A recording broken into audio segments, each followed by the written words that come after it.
Ok, ça c'est tout le monde le sait. Spirituellement, on est, spirituellement aussi, on traverse. On traverse le domaine spirituel et le domaine spirituel. C'est le domaine spirituel dans lequel on se trouve actuellement.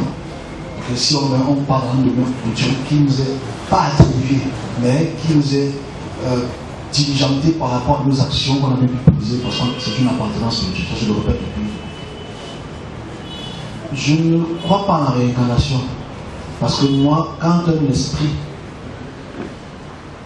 instruit un corps dans un devoir, ce n'est pas la réincarnation, c'est une instruction, c'est une désignation spirituelle.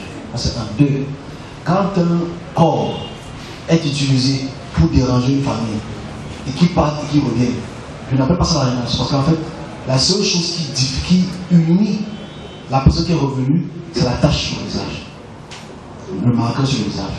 Ok? Ce n'est pas la même personne, mais c'est la marque qui dit la personne qui est revenue. On se comprend? Ça, c'est les méthodes qu'ils utilisent. Donc, je ne peux pas aller dans le sens de la thèse de la réincarnation, malheureusement. Les rois peuvent instruire un enfant de faire comme eux. Les reines peuvent instruire les enfants de faire comme eux, dans leur retour, ou dans leur connexion entre eux et le domaine. Un roi qui est encore tout petit voit son grand-père, son grand-père qui donne les instructions que demain tu vas être roi, etc. Ça existe jusqu'aujourd'hui, ça discute. Donc ce n'est pas une réincarnation, ça. Maintenant, on peut appeler ça une réincarnation parce qu'il a les mêmes caractéristiques d'habitude que le père ou le grand-père ou la grand-père. Mais ça ne fait pas de lui la même personne. Parce que si quand tu dis que tu es réincarné, tu ne te parles pas toi-même. On se comprend? Je ne peux pas être là et mon grand-père me parle et je suis mon grand-père. Ça, c'est le christianisme. On se comprend, je commence encore. Il y a une personne qui a compris quand même. Ça, c'est le christianisme. Que le père est là, il te dit, mon fils, va faire ça, va faire ça. Tu dis que le père c'est le fils, le fils c'est le père. C'est le christianisme, c'est ça. C'est différent. Donc je ne peux pas leur dire que je suis la réincarnation de mon père, tu n'es pas la réincarnation de mon père. Ton père, dans le monde de son domaine, t'a juste instruit. Ce n'est pas une réincarnation. Même si tu as les mêmes attributs, même si tu as les mêmes titres que lui, c'est ton droit, et tu n'es pas lui, puisque c'est lui qui t'instruit encore tous les soirs quand il vient la parole le soir. C'est comme quand je suis par la montagne pour prier, moi je dis que le père c'est le fils. C'est dans le passé, ça. Ok? Donc, bref. Ça, c'est un. Donc, il y a chaque domaine qui est problématique. Avant qu'on ne prenne notre question, c'est le domaine des serviteurs de Dieu. Les serviteurs de Dieu ont. Ça, c'est un problème que je vais. Je sens que c'est un problème. Comment je vais encore adresser? Le serviteur, quand il naît, il ne sait pas qu'il est serviteur. Cache. Ok? Parce qu'en fait, il faut dire des choses claires. La désignation d'être serviteur est explicite. C'est-à-dire, c'est après ta naissance. Ou peut-être avant, mais je dis moi, c'est après ta naissance que tu découvres que tu es dans un service. Et tu apprends le service. Ce n'est pas institut. On se comprend? Puis tu te montres le chemin que tu vas prendre. Si tu le connaissais, tu ne devais pas encore apprendre ce chemin. Tu devais faire ce chemin. On est ensemble? Voilà.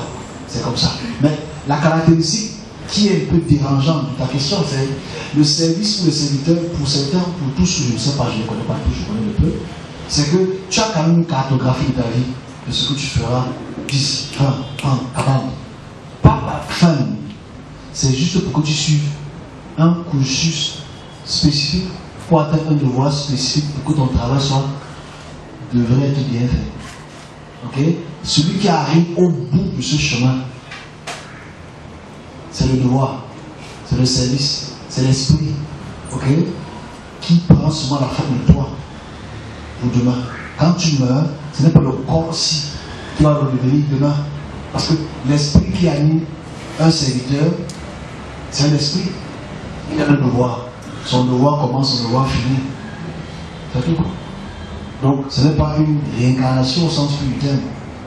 Parce que c'est une réincarnation, c'est peut-être il est esprit. Donc, c'est l'esprit-ci qui est action et. Non, c'est-à-dire que si cet esprit revient dans 400 ans, il doit être comme ça. Mais je vais bien quand même. Avec les abus et tout ça. Mais c'est faux. Parce qu'en fait, si tu vois les serviteurs de Dieu dans leur aspect spirituel, ils ne sont pas comme ça. Ça, c'est pas l'aspect.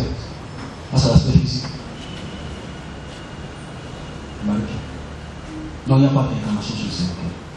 C'est un esprit qui est attribué à une région spécifique, à un local, à un domaine physique spécifique, à un devoir terrestre spécifique, pour un temps généralement spécifique.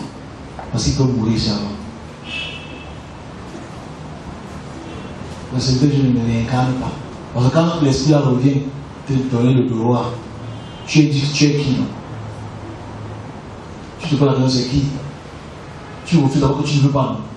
Comment tu ne veux pas quelque chose que c'est toi encore? C'est pas ce que match. Oui.